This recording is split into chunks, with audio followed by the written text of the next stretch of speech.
안녕하세요. DYC 섬김이 이수연이라고 합니다. 오늘은 여러분에게 DYC가 가지고 있는 계획 중에 실험교회 개척 사역에 대해서 말씀드리려고 합니다.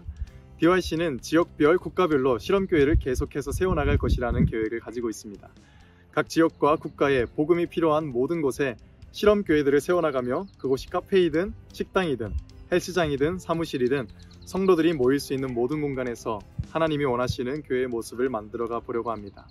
현재는 대구, 서울, 천안에 실험교회들이 세워져 있고 앞으로는 프랑스, 남아공, 김포, 부산 등 국내외 10여 개의 실험교회들을 더 세워나갈 준비를 하고 있습니다. 많은 사람들이 이렇게 말합니다. 지금 교회는 많은데 정작 교회에 나오는 사람들이 줄어가니까 더 이상 교회를 세울 필요는 없다. 하지만 정말 교회를 개척하는 것이 더 필요가 없을까요? DYC의 계획인 지역별 실험교회 개척 사역은 왜 필요할까요? 첫째, 교회는 생명체이기 때문입니다. 모든 교회는 생명력이 있어서 열정이 뜨거웠다가도 사그라들기도 하고 열정의 시기가 지난 후에 오랫동안 정체되기도 합니다. 한때 교인이 많이 있었다가도 매년 일정 비율로 사라지기도 하는 것이 교회죠. 교회가 많다고 해서 더 세우지 않는 것은 사라지는 교회를 생각하지 않는 것이 될 것입니다. 코로나19를 겪으며 상상할 수 없을 만큼 많은 교회가 문을 닫았다고 하죠. 따라서 지속적인 쇠퇴를 막으려면 교회 개척이 계속해서 있어야 한다는 것입니다. 낯선 한국 땅으로 오셨던 선교사님들과 순교자들의 피와 땀으로 어렵게 세워진 한국교회가 퇴보하며 점점 사라지는 것을 지켜만 볼 수는 없을 것입니다. 둘째, 실험교회를 개척하면 힘있는 전도가 되기 때문입니다. 연구 결과에 따르면 새로 시작한 교회들의 교인은 3분의 1에서 3분의 2가 전에는 교회 안 다니던 사람들이라고 합니다. 반면에 10년에서 15년 이상 된 교회들에 등록하는 새 교인들은 80~90%가 이미 다른 교회에 다니던 사람들이라고 합니다. 수평 이동을 하는 것이죠. 왜 그런 것일까요?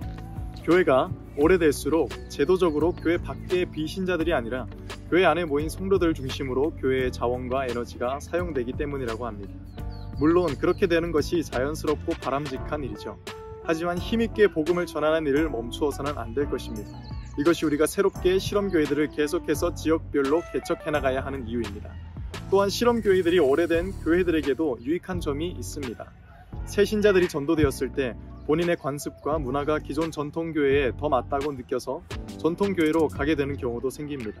DYC는 새롭게 오신 분들이 체계적인 조직 문화를 원한다면 얼마든지 필요에 따라 지역에 있는 기존 전통교회로 옮겨서 새 신자들이 그 지역교회에 정착할 수 있도록 도울 것입니다. 지역 실험교회들이 만들어지는 것은 오래된 교회들을 위한 일이기도 한 것이죠. 이렇게 지역에 많은 교회를 세워나가는 것이 서로 간에 도전을 주고받으며 기존 교회들도 갱신될 수 있는 좋은 방법이 될 것입니다. 세 번째로, 목회자가 아닌 누구나 교회를 열 수 있기 때문입니다. DYC는 실험교회가 어디에 생기든 함께 모여서 실시간 영상 예배로 목사님의 설교를 듣고 예배할 수 있는 초기 세팅을 해드리고 있습니다. 먼저 영상으로 예배를 드리고 함께 현장에서 나눔을 진행하는 실험교회를 세워나가고 있죠. 그러나 DYC는 계속해서 영상만으로 예배를 송출하는 인공위성 교회를 세우려고 하는 것은 아닙니다. 그 지역 실험교회에 교역자가 세워지고 자체적인 목양이 가능해질 때까지는 계속해서 영상으로 방송을 송출해서 평신도 섬김 리더가 주도해서 영상 예배를 드릴 수 있도록 하고 있습니다. 목회자가 세워지지 않았다고 해서 그 지역에 있는 영혼들이 주께 돌아오는 일이 막히는 일이 없도록 평신도 지도자들과 협력해서 최선을 다하는 것이죠. 저도 현재 총신신대원 2학년에 재학 중이지만 갈수록 목회자가 되겠다는 사람들의 지원이 줄어들고 있고 또한 도시 외곽 지역으로 가려는 분들은 더더욱 없기 때문에 평신도들에 의한 실험교회 개척 사역은 더욱 절실한 시대가 되었습니다. 아주 성경적이기도 하고요. 마지막 네 번째, 실험교회가 세워져야 하는 이유는 지역 문화에 맞는 상황화가 가능해지기 때문입니다.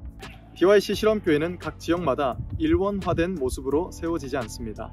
서울에서 목회를 잘 하시던 분들도 지방으로 가서 목회를 하시면 엄청 힘들어 하신다는 말을 종종 듣습니다. 이렇듯 교회는 각 지역의 문화적 특성에 따라서 그곳 상황에 맞게 세워집니다. 다 다른 것이죠.